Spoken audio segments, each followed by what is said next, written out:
seputar akidah ciri Ahlus Sunnah.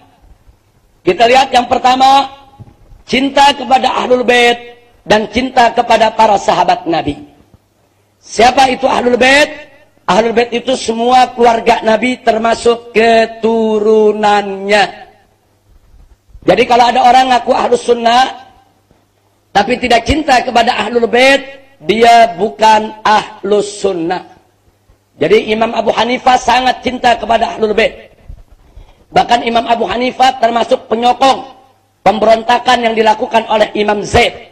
Saudara, Imam Zaid, putra daripada Imam Ali Zainal Abidin, melakukan pemberontakan kepada pemimpin yang zalim. Imam Abu Hanifah salah satu penyokongnya. Begitu juga Al-Imam Malik, itu salah satu penyokong daripada gerakan Muhammad Ibn Hasan An-Nafsus Zakiyah. Itu cucu daripada Sayyidina Hasan yang melakukan pemberontakan terhadap pemerintah yang zalim. Nah, jadi biar kita tahu, ulama-ulama Ahlus Sunnah dari dulu itu sangat menyokong perjuangan-perjuangan daripada keluarga Nabi kita Muhammad sallallahu alaihi wasallam. Begitu juga Al-Imam Asy-Syafi'i dan Al-Imam Ahmad rahimahumallahu taala wa ardahuma. Beliau kedua imam ini adalah imam Ahlus Sunnah wal Jamaah yang sangat-sangat mencintai dan menghormati Ahlul Bait Nabi kita Muhammad sallallahu alaihi wasallam. Nah, maka itu jangan kalau kita cerita Ahlul Bait belum apa-apa udah dituduh Syiah, saudara. Ini baru kita cerita telah berkata Sayyidina Ali, Sayyidina Husain, Sayyidina Hasan. Wah, ini Syiah. Enggak begitu, saudara. Itu Sayyidina Ali, Sayyidina Hasan, Sayyidina Husain, Sayyidatuna Fatimah Zahra, itu semua adalah milik umat Islam. Mereka bukan milik Syiah. Mereka milik umat Islam. Milik Syiah, milik Ahlus Sunnah, milik Mu'tazilah, milik Qadariyah, Jabariyah, Murji'ah, semuanya wajib untuk cinta kepada Ahlul Bait Nabi kita Muhammad sallallahu alaihi wasallam. Kalau ada yang coba-coba menghina keluarga Nabi, menghina Sayyidina Ali dengan menyalah-nyalahkan Sayyidina Ali, saudara, pada saat terjadi peperangan antara Sayyidina Ali dengan Aisyah, Zubair, Thalha, Muawiyah dan lain sebagainya, ketahuilah yang bersangkutan bukan Ahlus Sunnah. Ahlus Sunnah nggak ada yang nyalain Sayyidina Ali dan soal itu, saudara. Jadi kalau apalagi kalau ada yang mencaci maki Sayyidina Husain, kemudian nyalain Sayyidina Husain pada saat melakukan pemberontakan terhadap Yazid yang zalim, maka itu yang bersangkutan bukan Ahlus Sunnah. Jadi Ahlus Sunnah itu cintanya sama Ahlul Bait luar biasa. Nah, ini yang perlu kita ingatkan, saudara. Dari dulu sampai hari ini cinta Ahlus Sunnah kepada Ahlul Bait tidak pernah luntur. Maka itu kalau Anda mendengar ada riwayat-riwayat yang disampaikan oleh seorang ulama bicara tentang riwayat dari Sayyidina Ali, Sayyidina Hasan, Sayyidina Husain, Siti Fatimah, jangan langsung serta-merta menuduh Syiah. Jadi seolah-olah Ahlus Sunnah ini benci sama Ahlul Bait. Enggak begitu, saudara. Yang benci Ahlul Bait bukan Ahlus Sunnah. Begitu juga sahabat. Ahlus Sunnah sepakat bahwa mereka semua cinta kepada para sahabat Nabi, saudara. Jadi kalau Anda mendengar ada orang mencaci maki sahabat, menghina sahabat Nabi, mereka bukan Ahlus Sunnah. Apalagi yang dihina sekelas Sayyidina Abu Bakar Siddiq, Sayyidina Umar Ibn Khattab, Sayyidina Utsman Ibn Affan, Sayyidina Ali Ibn Abi Thalib radhiyallahu taala anhum, sahabat-sahabat besar Nabi. Sayyidina Abu Bakar sahabat Nabi dari kecil, sahabat Nabi dari awal Islam, mengorbankan segala yang dimilikinya. Udah gitu beliau adalah mertua Nabi, saudara.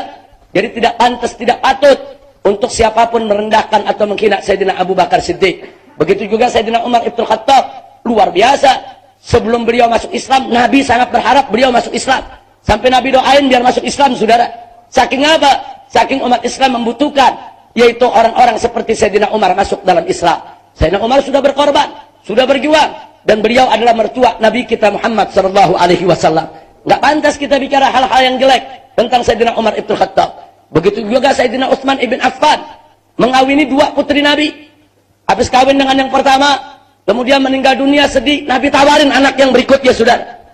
Nah, jadi kita lihat bagaimana cintanya Nabi kepada Sayyidina Utsman. Sayyidina Utsman mantu Nabi. Nggak pantas untuk kita bicarakan hal-hal yang jelek tentang Sayyidina Utsman. Begitu juga Sayyidina Ali, sepupu Nabi. Dari kecil dipelihara oleh Nabi, yang mewarisi daripada ilmu Nabi dan dikawinkan kepada putri kesayangan Nabi, saudara. Dan beliau juga menantu Nabi. Gak pantas kita bicara hal-hal yang gak bagus, yaitu tentang Sayyidina Ali ibn Abi Thalib. Inilah ciri ahlus sunnah wal jamaah. Cinta kepada para sahabat Nabi radhiyallahu anhum. Begitu juga cinta kepada para istri Nabi. Saudara, cinta kepada Sayyidatuna Khadijah, Sayyidatuna Aisyah, Sayyidatuna Hafsah, Maimunah, Maria, dan lain sebagainya. Semua istri Nabi, ummahatul mukminin, wajib untuk kita mencintai. Jangan bicara yang jelek tentang mereka, saudara. Nah, saya mau tanya yang hadir di sini, kalau anda punya istri, tahulah istri kita memang jelek, tapi diceritain orang di mana-mana kejelekannya. Kira-kira gimana, saudara? Nggak jujur aja, kita suka atau tidak? Suka atau tidak? Walaupun istri kita jelek memang, tapi diceritain, suka tidak? Apalagi kalau istri kita tidak jelek, istri kita bagus. Atau dijelek-jelekin sama orang, kira-kira marah tidak? Nah sekarang coba bayangkan, Nabi punya istri. Terlepas dari istrinya jelek atau tidak, saudara, terus kita ceritain, apa pantas? Itu kalaupun istri Nabi jelek, nggak pantas diceritain. Apalagi istri Nabi nggak jelek.